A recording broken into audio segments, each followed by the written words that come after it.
neste momento, trazendo a mensagem do Senhor. Vamos fazer uso da palavra de Deus neste momento.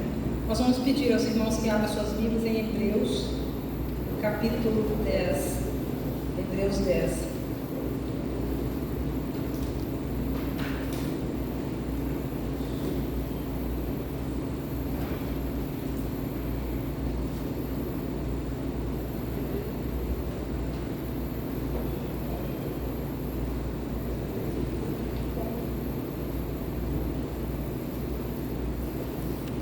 O tema que estamos encerrando, de missões estaduais, é até o último fôlego, né? Devemos proclamar ao Senhor, sermos testemunha da obra dele, vivermos uma vida transparente, para que as outras pessoas vejam Cristo em nós. E o título da mensagem desta noite que eu coloquei, já pegando emprestado, né? O tema é Até o Último Fôlego. Isso também porque o autor de Hebreus também já deu essa ideia para nós nesse capítulo 10. Até o último fôlego, Hebreus capítulo 10.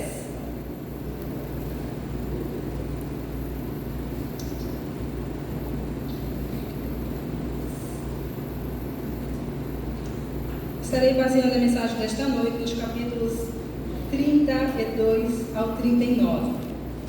Os últimos versos, né, deste capítulo 10. Hebreus capítulo 10, assentado como nos encontramos, como vocês se encontram, né, mais em referência.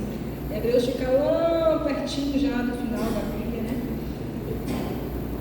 Verso 32 em diante. Lembrem-se dos primeiros dias, quando foram iluminados, e de como permaneceram firmes, apesar da muita luta e sofrimento.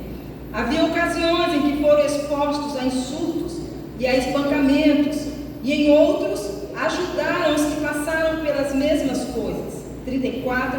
Sofreram com os que foram presos e aceitaram com alegria quando deles foram tirados tudo o que possuíam.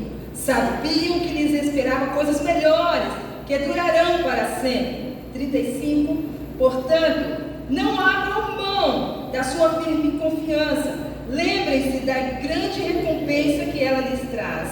Vocês precisam perseverar, a fim de que, depois de terem feito a vontade de Deus, recebam tudo o que Ele lhes prometeu. 37. Pois em breve virá. Aquele que está para vir não tardará. O meu justo viverá pela fé. E se ele se afastar, porém, não me agradarei dele. 39.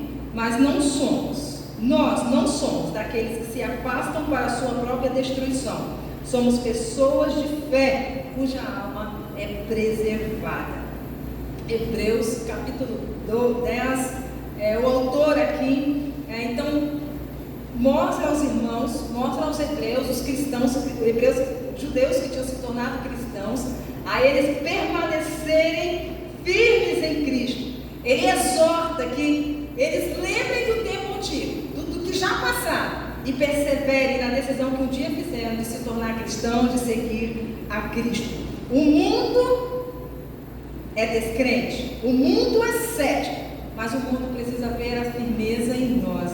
Não é o mundo que vai ter certeza, quem temos que ter somos nós, para que o mundo perceba essa firmeza, essa lealdade que nós temos em Cristo Jesus.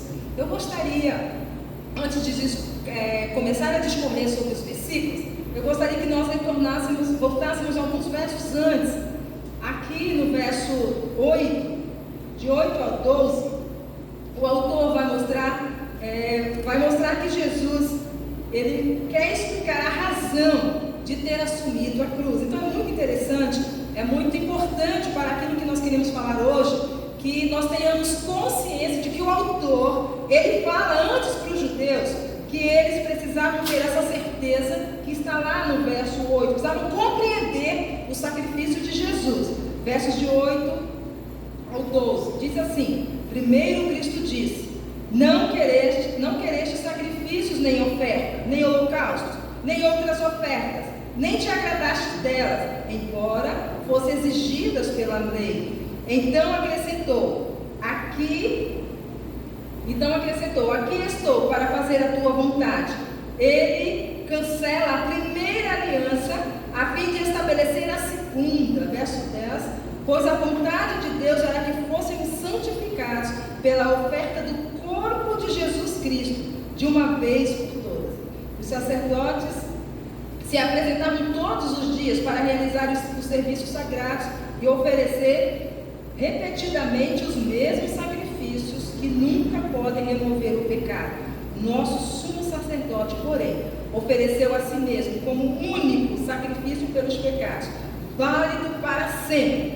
Então assentou-se no lugar de honra à destra de Deus. Quando o autor dos Hebreus, da carta do livro de Hebreus, fala para os judeus, para aqueles judeus que tinham se convertido, que eles olhassem para trás, ele estava tentando fazer com que eles lembrassem o sacrifício que Jesus fez, o sacrifício que o Filho de Deus se ofereceu na cruz. Deus, embora tenha estabelecido pela lei, né, o sacrifício de animais, mas nunca foi a vontade de Deus que nós fôssemos salvos ou perdoados nossos pecados pelos sacrifícios de animais. E Jesus, então, Filho, entendendo isso, ele se ofereceu a si mesmo e uma só vez ele então fez este sacrifício. E é nele que nós temos que mirar, no autor e salvador da nossa fé. É nele que nós temos então que estarmos focados quando passamos por aquilo que acontece aqui no verso 32. Ainda, como contexto, queremos ler os versos 19, do 19 ao 23, também é muito importante. Portanto, irmãos, por causa do sangue de Jesus, podemos entrar com toda a confiança no lugar santíssimo. Por sua morte, Jesus abriu um caminho novo e vivo através da cortina que levava ao lugar, que estava no lugar santíssimo. 21. E uma vez que temos o sumo sacerdote que governa sobre a casa de Deus, entremos com o coração sincero e de plena confiança, pois nossa consciência culpada foi purificada e o nosso corpo lavado com água pura. 23. Apeguemo-nos firmemente, sem vacilar, a essa esperança que professamos, porque Deus é fiel para cumprir a sua promessa. O autor, quando ele escreveu os versos 32 e diante, ele já tinha mencionado aos judeus isso que nós estamos lendo. Quem é o autor? Quem se entregou lá na cruz? Qual o sangue verdadeiro que pode expiar os nossos pecados? Ele já tinha falado de Jesus, do que Jesus tinha feito. E ele também já tinha falado que o sangue de Cristo é aquele que abre as portas para nós entrarmos então à presença de Deus, para nós nos apresentarmos diante do altar do Deus glorioso, diante da majestade de Deus. Somente através de Jesus ele abriu o caminho para que nós nos apresentássemos no lugar santíssimo. Privilégio nosso de hoje podermos ir diretamente a Deus através de Jesus. Vamos então retornar aos versos que lemos no início. Vamos retornar ao verso 32, ao 32 e ao 33. Vamos lá, nos acompanhem. Lembrem-se dos primeiros dias, quando foram iluminados, e de como permaneceram firmes apesar de toda luta e sofrimento. Houve ocasiões em que foram expostos a insultos, a espancamentos, e em outros ajudaram os que passaram pelas mesmas coisas. 34. Sofreram com os que foram presos e aceitaram com alegria quando lhes foi tirado tudo o que possuíam, sabendo que lhes haveria coisas melhores no futuro, né? E coisas que permaneceriam para sempre. Quando o autor dos Hebreus, do livro de Hebreus, fala então aos judeus convertidos, aos judeus crentes, que eles deveriam então se inspirar ao sofrimento que eles já tinham passado, o autor então estava tentando lembrar a eles que era momento, agora era a hora de eles se apegarem firmemente à lembrança, né, à imagem daquilo tudo que eles já tinham passado, porque Jesus, autor da nossa fé, foi ele que nos capacitou, foi ele que esteve conosco todo o tempo, mesmo passando por lutas e sofrimentos. E ele diz aqui: lembrem-se dos dias passados. dias que nós já passamos, irmãos, cada sofrimento que nós já passamos, cada luta que nós já passamos, não é para ficar esquecido. A gente esquece do pecado, a gente dá fim, né, à memória do pecado. O que tem que ficar diante de nós é tudo aquilo, de toda a experiência que nós já passamos, porque são essas experiências que nos trouxem maturidade, são essas experiências que nos estão fortalecendo em Cristo. E o autor fala bem firme, bem forte e exorta: não abram mão, no verso 35, não abram mão da sua firme confiança, lembre-se da grande recompensa que lhes está prometida. O autor então exorta a que nós não abramos mão da fé que um dia nós aceitamos a Cristo. O autor exige uma palavra forte, né? O autor exorta, né? O autor fala, o autor várias vezes cita nesse capítulo 10 de que os judeus não poderiam abrir mão daquilo que um dia eles aceitaram e permanecessem firmes na fé deste Jesus que um dia eles se comprometeram. Se tinham se comprometido, já passaram por tantas lutas e sofrimentos, eles deveriam então permanecer firmes na presença do Senhor. Quero agora levar os irmãos aos versos 35 ao 37. Portanto, não abram mão, nós já lemos, né? Vamos ao 37. Pois em breve virá. Aquele que está para vir não tardará. Nós precisamos entender, o autor também faz menção disso. Depois que nós olhamos tudo aquilo que nós fizemos já, um retrospecto de todo o sofrimento que nós já enfrentamos. E geralmente esses sofrimentos são quando nós aceitamos a Cristo mesmo, né? Que a família não aceita, os vizinhos não aceitam, as pessoas com que nós trabalhamos ou estudamos não aceitam, nos criticam, os jovens que estão entrando na universidade, certamente quando dizem que são cristãos, né, as pessoas olham de lado, enfrentam dificuldades, mas tudo isso é passado, tudo isso é passado. Ele agora começa a dizer: não abram mão de sua firme confiança no Senhor, pois em breve Ele virá e não tardará. Ele fala aqui de um tempo, ele fala de tempo. Nós não podemos classificar esse tempo, porque nós precisamos entender que o tempo quem dá é Deus. Deus é o autor do tempo, e Ele então estabelece qual é o período de trabalho, qual é o período de sofrimento, qual é o período de provações, qual é o período de espera, qual é o período de monotonia na nossa vida. Então o autor aqui, ele fala de algo, primeiro, passado, porque já passaram por perseguições. E ele fala então que o tempo presente era o tempo de não abrir mão da fé e da confiança que um dia eles aceitaram. E ele então reforça isso dizendo: em breve virá aquele que está para vir, ele não tardará. Tal cumprimento das promessas há de acontecer, ocorrerá com o aparecimento de Jesus. Ele não se atrasa. Embora a gente fale, né, muitas vezes: Senhor, eu já passei por tudo nessa vida, já estou pronto para subir, mas o tempo continua sendo de Deus. É Ele que estabelece. Tem gente que fala: Senhor, eu já sofri tudo que tinha que sofrer. O tempo do sofrimento é Ele que estabelece. Tem pessoas que estão vivendo bem, né? Estão vivendo aí, construindo suas casas, recebendo uns bons empregos, né? Com seus filhos todos criados, também já empregados, casados. Esses estão vivendo um tempo que o Senhor tem dado. É um tempo de bonança. Esse tempo é estabelecido por Deus. Mas o que é exigido de todos os cristãos, de todos os crentes? Que não abram mão da confiança em Deus, da sua fé em Jesus Cristo, da fé no sangue que um dia eles abraçaram. E nós queremos então continuar aqui, quando nós vamos ler agora o verso 38. Mas o justo, o que acontece? Viverá pela fé. Viverá da fé. E se ele não viver da fé? Não. Se ele se afastar, se ele negar a fé, o que vai acontecer? Deus não terá prazer nele. Deus não terá prazer nele. Então, tudo aquilo que Deus fez a pessoa caminhar, todo o sofrimento que ele passou, vai ser banalizado quando ele abre mão da fé, da crença, da confiança na pessoa de Jesus. Meu justo, porém, viverá da fé. E se ele se afastar, eu, porém, não terei prazer nele. Quando a gente pega, irmãos, esse verso 38 e junta com aquilo que vemos aqui no verso 25, 24 e 25.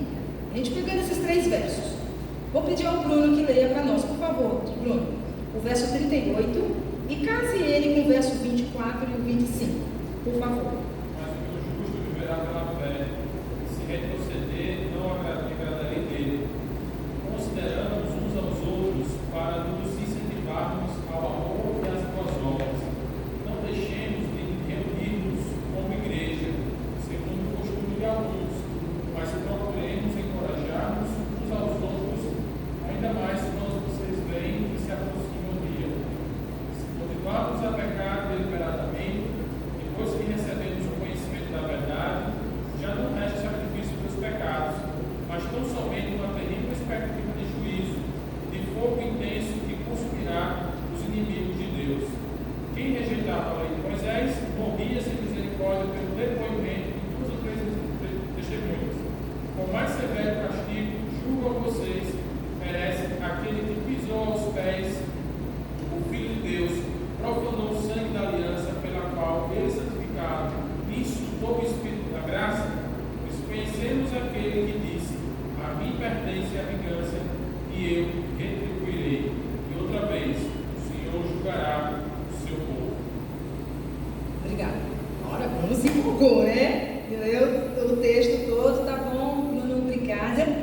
Nada, é ótimo, a leitura da Bíblia deve. Aliás, qualquer mensagem deveria ser lida o capítulo todo, né? Hoje que a gente fica fracionando, né, o texto bíblico. Mas tudo bem, a gente faz o dever de casa, né? Lendo e lendo outros versos também que colaboram com o texto. Quando nós pegamos então este verso 38 e juntamos com esse verso, principalmente o 24 e o 25, quando ele fala, não deixando de se reunir com a sua congregação, com as suas assembleias, nós temos então agora uma ideia daquilo que estava no coração do autor. Porque, na verdade, o autor estava falando do sacrifício de Jesus, depois falou sobre o privilégio de que o sacrifício de Jesus, ele abriu o caminho para nós estarmos diante do trono de Deus, e depois ele começa a exortar, olha, lembre-se dos problemas que vocês já passaram, lembre-se das perseguições, dos sofrimentos. Aí a pessoa que está vivendo uma calmaria fala, isso não é comigo, eu não estou passando por nenhum problema, não estou passando por nenhuma provação. Na verdade, é o que quase todo mundo vive hoje em dia, né? Vive tranquilo, sem nenhuma provação. Aí mora o perigo, segundo a visão do autor. É justamente nesse momento de calmaria que o autor então começa a exortar os judeus convertidos.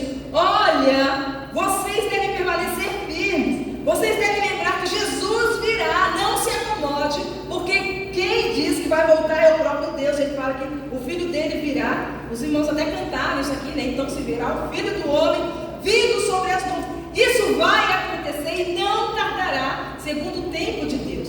E a Bíblia diz lá em Pedro, que ainda que alguns a tenha por tardio. Então a vinda de Cristo para nós, ou para alguns, nós estamos achando que está atrasado. O calendário de Deus, eu acho que parou, né? O relógio de Deus parou. Mas a Bíblia fala aqui em Hebreus, o autor diz, não tardará. Ele não chegará atrasado ao tempo determinado por Deus, ele virá. E nós devemos viver nessa perspectiva. E a gente vê, então, a gente percebe, quando a gente junta esses versículos, que o autor estava falando para judeus, não que estavam vivendo em tempo de perseguição, não os judeus que estavam passando por problemas de sofrimento, não para os judeus que estavam passando por perseguição no momento, mas para os judeus crentes, para os cristãos, que estavam vivendo num tempo de calmaria, num tempo de monotonia do dia a dia. Eu tenho meu trabalho, eu tenho minha família, eu tenho o meu dia a dia, já está todo planejado, e é para esses judeus então que o autor fala, o justo viverá, continuará vivendo pela fé, não abra mão, lembre-se do tempo passado, aquele tempo de sofrimento que vocês tiraram nota 10, o tempo de sofrimento que vocês venceram, o tempo de sofrimento que vocês passaram por eles e tiveram vitórias. Agora chega o tempo de calmaria. O que está acontecendo? Diferente, Bruno, do vale da sombra da morte que você pregou hoje de manhã. Eu fiquei feliz quando eu estava ouvindo a mensagem, né, hoje da manhã. Eu falei, olha Deus falando, está tudo se encaixando, glória a Deus por isso. Diferente do tempo do vale da sombra da morte, que Davi faz menção, diferente do período de exterminação do povo de Israel, o povo judeu, que também a Daniele pregou hoje no culto matutino. diferente desses desafios, irmão, de destruição, de perigo, de sofrimento, Hebreus entra agora, nestes versículos aqui, dizendo: o perigo está quando nós estamos vivendo um tempo de calmaria, um tempo de sair de manhã para trabalhar, almoçarmos ao meio-dia, 1h, voltarmos para casa, para nossas famílias de 6 horas, não vir à igreja, aqui diz, né, eles não estavam mais se reunir, não queriam mais se reunir. Bruno, inclusive, até falou isso, né, que a pandemia proporcionou isso. As pessoas tinham o hábito de vir à igreja e depois, então não precisa mais, né, o hábito já se tornou, então, um vício até, né? E as pessoas, então, já estão tranquilas em suas casas. E não é que isso aconteceu com os judeus. Eu não sei se eles passaram por pandemia, né? Eu não sei se eles passaram 2 anos, né, em casa. E por isso o autor está dizendo: não deixe de se reunirem como fazem alguns, mas encorajem-nos mutuamente, sobretudo agora, quando está se aproximando a vinda do Senhor Jesus Cristo. Breve virá. Não é momento de nós estarmos só desfrutando da monotonia do dia a dia e esquecermos da nossa fé, do compromisso que nós temos com Jesus Cristo. O autor é claro quando ele diz: a calmaria, é claro não, subentende-se que ele está falando aqui para judeus que estavam vivendo num tempo de calmaria, num tempo normal, de ir e vir do trabalho, de ir e vir da universidade, de ir e vir da sua família, né, de pegar um transporte, de pegar um Uber, de pegar uma bicicleta e ir caminhar, de fazer as suas caminhadas, suas corridas dia após dia. O autor está dizendo: cuidado, lembre-se que vocês passaram por dificuldades, mas passaram. Lembre-se que vocês passaram por sofrimento, mas venceram. Então agora que vocês estão com seus empregos, com a sua vida normalizada, agora que tudo está calmo, não abram mão, verso 35, não abram mão da sua firme confiança na pessoa de Jesus, porque Ele pagou alto preço, que foi através desse alto preço que nós temos acesso à pessoa, ao ser, né, à majestade de Deus diante do trono da graça. Diferente dos sofrimentos que nós vimos hoje pela manhã, o autor está aqui nos lembrando: o tempo de calmaria é um tempo perigosíssimo. O tempo da monotonia do dia a dia é um tempo muito perigoso. E é neste tempo, então, esse tempo de espera, né, da vida de Cristo, este tempo só de nós termos a nossa vida já toda cronometrada, é este tempo, então, que é perigoso, porque a ausência de lutas e provações nos leva ao desvio espiritual, se nós não tivermos cuidado. E nesse tempo de monotonia, nós estarmos lendo a palavra, de nós estarmos buscando, de nós estarmos focando na proclamação, no testemunho da pessoa de Jesus. Por isso que nesse tema de missões, ele é claro em dizer: enquanto houver fôlego, enquanto nós estivermos com fôlego dentro de nós, enquanto nós estivermos vivos, nós precisamos estar atentos a guardarmos a fé na pessoa de Jesus. Eu estava lembrando de 2 figuras, talvez a de Daniele lembre também, né? Não sei, mas é do meu tempo, né? Bem antigo. Meu pai era professor da EBD infantil e ele tinha aquelas figuras, né, que grudavam atrás, né? Aquelas figuras que tinham umas letras atrás, que gravavam nos flanelógrafos, né, e tal. E ele contava as histórias. E uma das alunas, claro, que era a filha dele, que era pequena na época, né? E eu me lembro de 2 gravuras. Eu não me lembro mais qual era a história, nem qual era o sentido, né, daquelas gravuras, mas essas gravuras me ficaram paradas na mente, registradas na memória. Eu devia ter uns 7, 8 anos, e quando eu estava então preparando, eu fiz questão de colocá-las, porque me lembra, o texto de Hebreus me lembrou muito bem. Eu me lembro que era uma gravura de um menino, né, com um casaco, andando na rua, né, andando no local deserto, e o diabo faz uma proposta com Deus de quem ia conseguir tirar o casaco deste menino. E Deus então dá a oportunidade ao Satanás, né, para ele tentar tirar o casaco. E o que o Satanás faz? Começa a jogar frio, começa a botar tufão, começa a lançar ventos, e quanto mais... Está enxergando aí? Ele está olhando aqui para o quadro, acho que ele está imaginando, né, Zezinho? Então imagine, Zezinho, um menino correndo aqui no estado do Rio Grande do Norte, né, daqui para lá, com seu casaquinho, e o diabo então começa a soprar um vento, começa a cair geada, e qual a reação da criança? É tirar o capote? Tirar o casaco?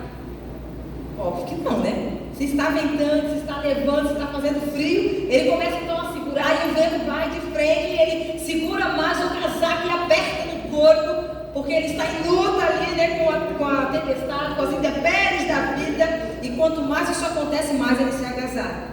Aí, depois vem a parte, né, de Deus. O que Deus faz para conseguir tirar o casaco do menino? Simplesmente abre o sol. Simplesmente abre o sol. Aí aquele sol calmo, sereno, vai aquecendo o menino, e o menino então abre os botões daquele casaco, e daqui a pouco o menino já coloca o casaco por aqui e depois termina tirando. É mais ou menos isso, irmãos, que está acontecendo aqui nesses capítulos, nesses versículos do capítulo 10 de Hebreus. Hebreus está olhando para os cristãos, para os judeus, e ele fala: olha, vocês passaram um teste quando vocês estavam passando por sofrimento. Olha lá para trás, quando vocês aceitaram a Cristo.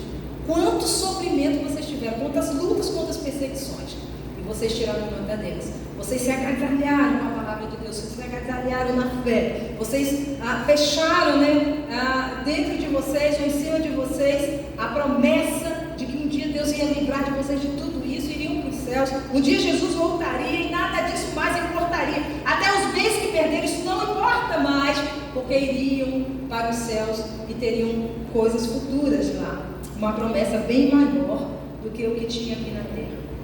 Mas o autor diz: vocês agora dá a impressão que vocês estão entrando num tempo de calmaria, e nesse tempo de calmaria vocês estão deixando de se reunir. Neste tempo de calmaria vocês estão deixando de confiar no Senhor. Não abram mão desta confiança na pessoa de Jesus. Dá a entender que no tempo de calmaria, no tempo de sol aprazível, as pessoas então vão tirando de cima de si a palavra de Deus, aquele horário que tinham para jejuar, tiram de cima de si aquele joelho, né, chorando, clamando ao Senhor para livrar de algum problema, tiram esses momentos tão prazerosos na presença de Deus. E o autor então fala: não abram mão disso, não abram mão desta firmeza na pessoa de Jesus, porque o preço foi muito alto para vocês abrirem mão do que estão passando, por estarem agora no tempo de calmaria. E o verso 39 ele fecha dizendo: 39, não somos como aqueles que se afastam para a sua própria destruição. Somos pessoas de fé, cuja alma é preservada. Em outra versão muito simples, nós não somos daqueles que se afastam nem que largam o Senhor, mas somos daqueles que perseveram para a vida eterna. O autor, então, com isso, ele mostra dois caminhos, né? Duas atitudes que o cristão pode tomar. Ou ele abre mão da fé, está vivendo muito bem, já alcançou aquilo que tinha que alcançar, queria uma casa, já alcançou, queria um esposo, já alcançou, queria uma esposa, já alcançou, queria filho, já tem, queria neto, já tem, né? Tem dinheiro já para viajar, está muito bem, obrigado. Ele pode, então, abrir mão, ele se afasta, e o Senhor então não terá mais prazer nele.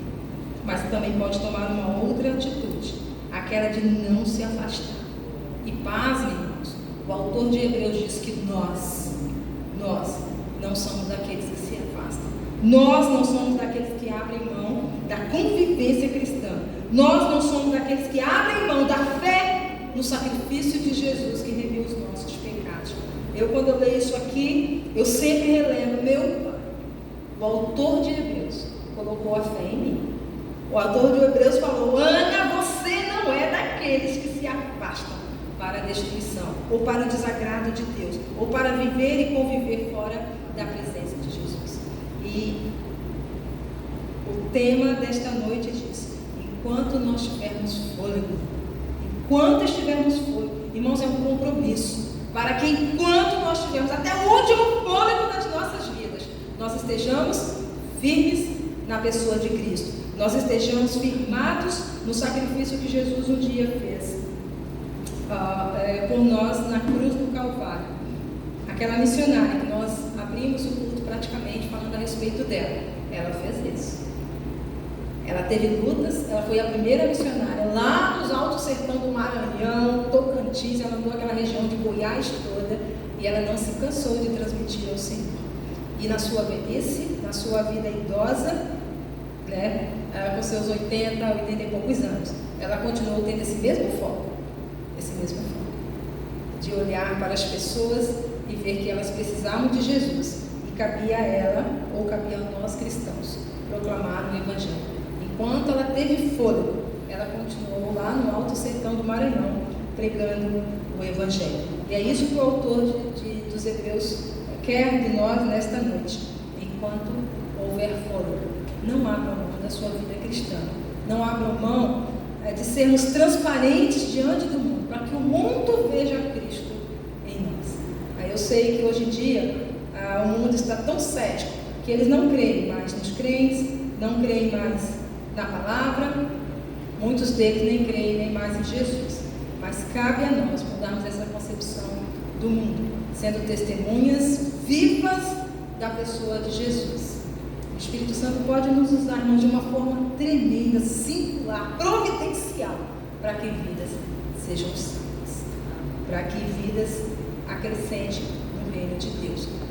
É inaceitável que nós cristãos um dia abramos mão da nossa fé a ponto das pessoas não mais reconhecer a pessoa de Jesus dentro de nós, a ponto de nós não sermos mais aquelas pessoas que proclamam a palavra do Senhor. O sacrifício foi alto e nós precisamos então manter a nossa fé para que outras pessoas tenham oportunidade de conhecerem e aí adentrarem, através do sangue de Jesus, adentrarem no reino dos céus. Nós pedimos à equipe do louvor para nos ajudar. Nós queremos encerrar a mensagem desta noite com a música que os irmãos conhecem. Só em ti confiarei, eu nada temerei, vou seguir, sempre em frente, confiados no Senhor. E nós encerramos a campanha de missões cantando esta música. Enquanto nós tivermos fôlego, irmãos, vamos continuar proclamando a pessoa de Jesus. Vamos seguir sempre em frente, sem temer. Vamos ficar de pé e vamos cantar? Vamos ajudar a equipe a cantar essa música.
Ana Nery vai orar 2 horas da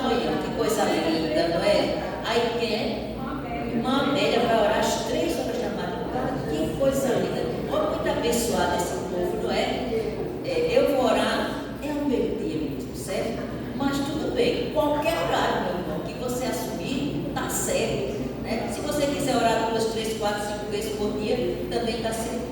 Agora, outro aviso que eu tenho aqui é o jantar dos 75 anos. Olha, a partir de amanhã, 1º de agosto, você vai ouvir outra coisa, é 75 anos, é jantar, é isso, que é o mês todinho, né? E esse jantar será até setembro. Nós ainda vamos entrar o mês de setembro comemorando.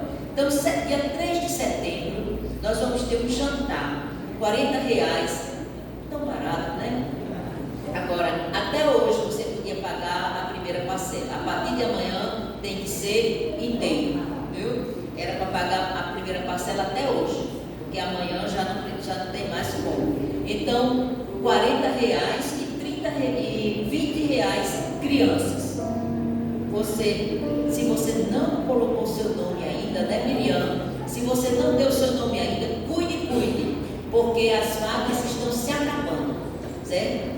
Coloque, veja aí a sua vaga, reserve sua vaga, porque tem poucas vagas no Erjo Ceni. Já tem pouco, né, Miriam? Miriam já hoje tem mais de Jerusalém. Avisa, porque tem poucas vagas e precisa pessoal. Olha aí o nosso jantar, vai ser lindo, né? Vai ser no buffet, é um nome meio diferente, mas eu sei, é Ayla Recepções. Fica ali na Olinto Meira, aqui perto da igreja, maravilhoso. Será um tempo gostoso de comunhão dos membros da igreja e daqueles que são nossos amigos, até já participaram da igreja.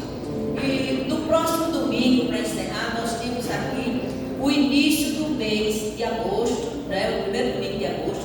Pela manhã vai ser o culto organizado pelas mulheres, mas vai estar aqui o grupo feminino da Igreja Batista de Tissé Rosado, junto com o seu pastor da igreja, pastor Francisco, da Igreja Batista de Tissé Rosado. Ele também vai celebrar a ceia.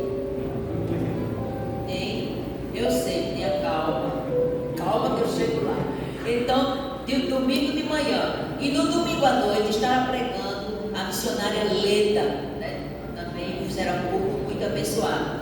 Agora eu vou dar a palavra a Jerônimo, porque ele está querendo dar uma palavra sobre o trabalho de evangelismo. Meus irmãos, a minha palavra é breve.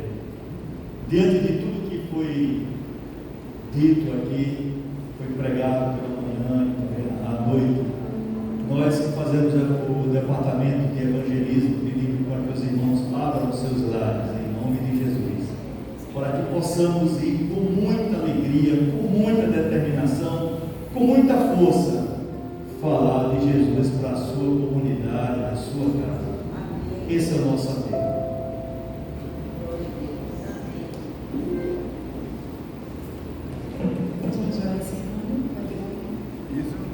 Nós vamos orar encerrando e depois vamos orar. Nosso Deus e Pai Celestial, nós te louvamos, ó Pai, pela tua palavra, nos lembrar de forma tão firme nas nossas vidas de que o sacrifício de Cristo deve valer até o último fôlego das nossas vidas e que nós possamos esperar, Senhor Deus, trabalhando de forma ativa, lendo, estudando, Senhor Deus, a tua palavra e também orando, Pai, e pedindo que tu venha sobre nós e venha também, Senhor Deus, a vinda de Jesus, porque nós aguardamos a manifestação do Filho de Deus para nos levar para aquele lugar que Ele prometeu e nós cremos que há de acontecer. Nós oramos, ó Pai, por todos os irmãos que aqui estão, leva-nos para os nossos lares, mas não nos despeça, Senhor Deus, a comunhão uns com os outros, que possamos no decorrer desta semana estarmos nos comunicando, estarmos orando juntos. Recebe no teu trono de graça cada apelo, cada clamor que será levantado a partir das 0 horas, Senhor Deus, em favor daquele anjo que vai estar na nossa igreja. Pai, nós aguardamos, ó Deus, com grande expectativa, aquele que tu já preparaste. E mais recebe, Senhor Deus, o nosso clamor. E que cada irmão, como a Jerusa diz, possa se comprometer a orar, Senhor Deus, porque a causa é de cada um de nós. Nós oramos em nome de Jesus.